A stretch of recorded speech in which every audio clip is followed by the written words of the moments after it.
They were on the side of the Vatican, Wow. the Jesuits. Ecumenism. Is that coming again? Yes, it is, unfortunately. Again, those who refuse to learn the lesson from God's book, GC 285, will be bidden to read the lesson in the history of nations. The Guardian. Hillary, read this for us. And these are secular papers, so this isn't coming from a biased perspective. And as we were doing the research, there were many. This is a well-known fact. Yes. You know, this was a Yes. well-known fact, and many of the secular papers carried it. And it's the most saddening part of the entire ordeal. But it said a Rwandan Seventh-day Adventist pastor and his son, who had a church roof removed to expose Tutsi refugees to Hutu attackers, were convicted of genocide by the UN War Crimes Tribunal for Rwanda yesterday. Elisa Fan, 78, and his son Gerard, 45, a doctor, were found guilty of herding families into the church and summoning the Hutu militia to butcher them. It was one of the more notorious of the 1994 bloodbath massacres. The two men were convicted of genocide, complicity in genocide, conspiracy to commit genocide, and crimes against humanity for aiding the slaughter at the Seventh-day Adventist compound in Kabui. Now, that's starting. Read on, Hillary. Elisa Fan, president of the Seventh-day Adventist West Rwanda area, was one of the many clerics accused of complicity in the genocide and the first to be convicted by the tribunal. He was sentenced to 10 years in prison and his son was given 25. This is the most emotional, sad part of the whole presentation. That a Seventh-day Adventist pastor now, he literally gave call to his members and others, come over here, hide in the church, come on the church compound. And seek refuge. Seek refuge in the church. And once they came in, he backed out. And he was seen riding his bike with the other militia men. They began to, they severed all water lines pipes coming into the compound. Food was also cut off from the compound. And then he was seen beckoning to the killers to come in and slaughter his own people. Now, this is a Seventh-day Adventist pastor. Now, look with me in the book of Amos. Hillary, just get that history for us. Amos. Go to Amos for me. Amos. Amos chapter 5. Amos chapter 5. And again, friends, how could this be a Seventh-day Adventist pastor? Look at this. Amos chapter 5 verse 18 says, woe unto you that desire the day of the Lord. To what end is it for you?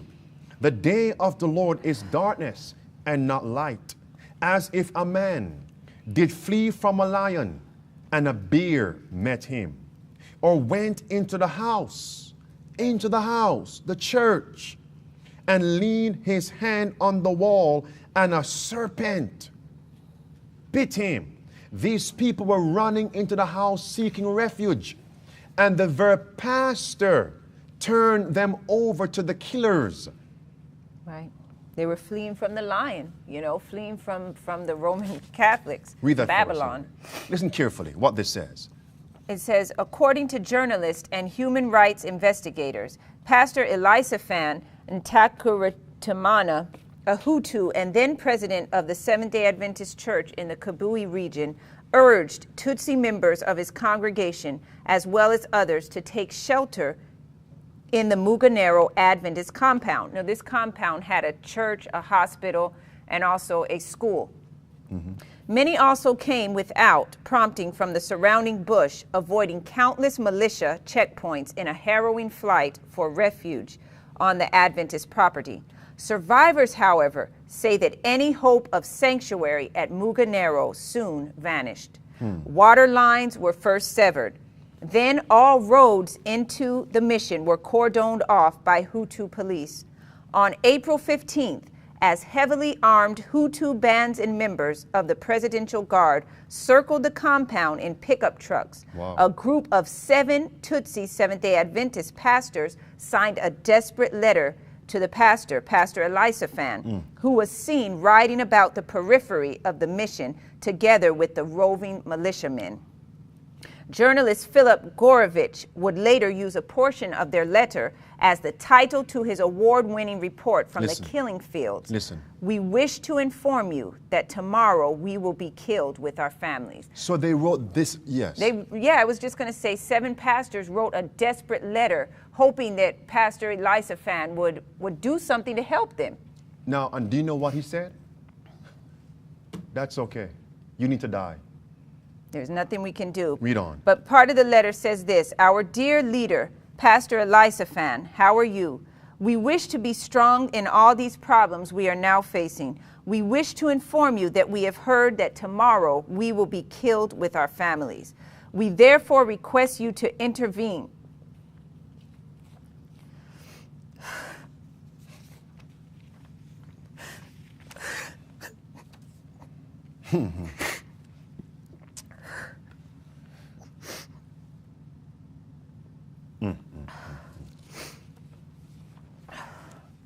They were asking him to intervene on our behalf and talk with the mayor. We believe that with the help of God, who entrusted you the leadership of this flock, which is going to be destroyed, your intervention will be highly appreciated. The same as the Jews were saved by Esther. We give honor to you. The answer to this plea came the next day. Sabbath morning. At approximately 9:00 a.m., the attackers advanced toward the church from all sides, chanting, "Eliminate the Tutsis." They worked methodically with guns and machetes, moving from church to school to hospital. The victims, weak from food and water deprivation, mounted a feeble defense with bricks and stones, but they were overcome with little effort. The killers, keen to spare bullets, only paused when the physical exertion of chopping and spearing demanded rest. By evening, mop-up operations had begun. Tear gas was fired to cause any living Tutsis among the corpses to cry out.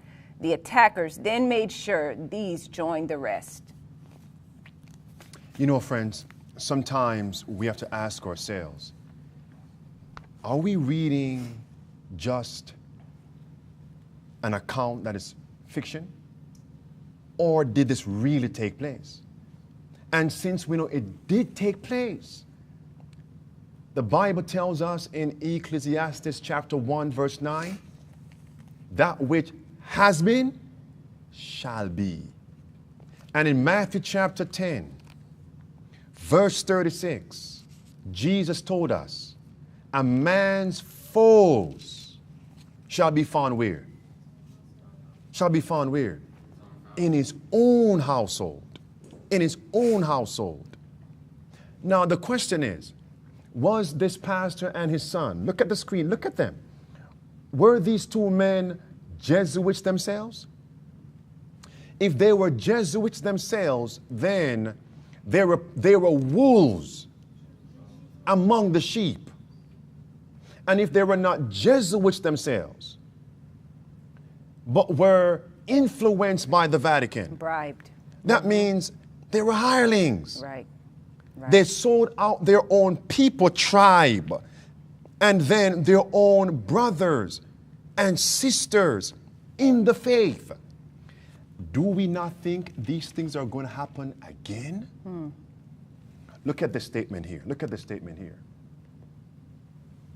It says, in the same article, and this author has first-hand account of the genocide in Rwanda. He's from Africa. He says this, but the pastor and his sons were not the only Adventists who sided with the killers. In regions with large numbers of Seventh-day Adventists, the killings were just as bad as in the rest of the country. Quote, there were church-going people seen in the mobs, cheering those who did the killings. Norte reported, Today, jails in where, friends? Rwanda hold large numbers of Adventists who have been implicated in the genocide.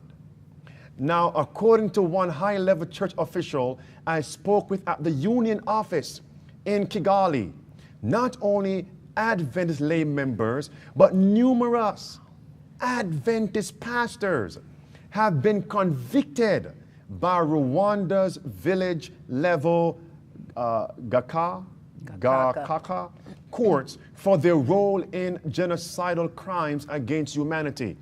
During the genocide, he told me, some Adventists, let's read that. Everyone, come on, let's read that. What it says. Some Adventists maintain their Adventism by scrupulously resting from killing on Sabbaths. Wow. This really reminds you. In other words, when it was time to slay more people who did not want to join with the Vatican and church and state, some said, I won't kill on the Sabbath. Wow. But as soon as Sunday came around, as the sun set, they drew their machetes and their weapons and went butchering men, women, boys, and girls. What does that sound like? Yeah.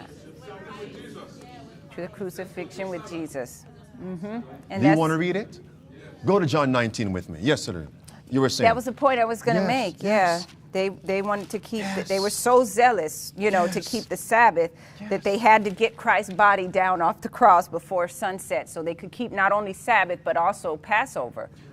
And this account is another confirmation point that Bible truth is truth. Right. It's factual. It did take place because history did repeat in 1994. It did. 2 witnesses. And how many do we need to establish a point? 2 or 3. Okay. In John 19, go ahead, Hillary, verse 31, John 19. The Jews, therefore, because it was the preparation that the bodies should not remain upon the cross on the Sabbath day, for that Sabbath day was an high day, besought Pilate that their legs might be broken and that they might be taken away. For what purpose? So what were they hurrying to go and do? To go and keep the Sabbath, just as those killers in Rwanda. Now, someone might say, Pastor, that was in the past. Are these things going to happen again? Oh, yes. Well, one report even said that some of the mobsters, when they went about killing, they had their Bibles in one hand, machetes in the other hand, and they were actually singing hymns. So can you imagine they're singing Adventist hymns while they're slaughtering, people, innocent people. No, their own people and their own brothers and sisters in the faith. Now, I believe, well, let me ask a question. Do you believe some of these killers knew the sanctuary message? Yeah, intellectually, they weren't sanctified. Do you think some of them talked about health reform? Yeah. Huh? They definitely talked about Sabbath reform. Exactly. So most of these people in 1994 professed Seventh-day Adventists. They upheld our cardinal doctrines. Yet, they killed their own people, their own brothers and sisters in the faith, because they were poisoned by the messages of propaganda from church and state. Those people don't want to unite. Right. So when we look at movements within Seventh-day Adventism now, that's why on the monitor here, we are seeing now Adventists uniting with the Vatican, with Popery. We can now tell what the end result is going to be. Is everyone following me so far? Mm-hmm. We saw what the end result was when the civil leaders, when Seventh-day Adventists, professed ones, in Rwanda, joined hands with the Vatican. What was the end result? Seventh-day Adventist Christians killed their own people and brothers and sisters, children of their own faith. So now when we see Ganoun Diop joining hands with the Pope of Rome, Pope Francis, what is going to be the end result? When we see Okud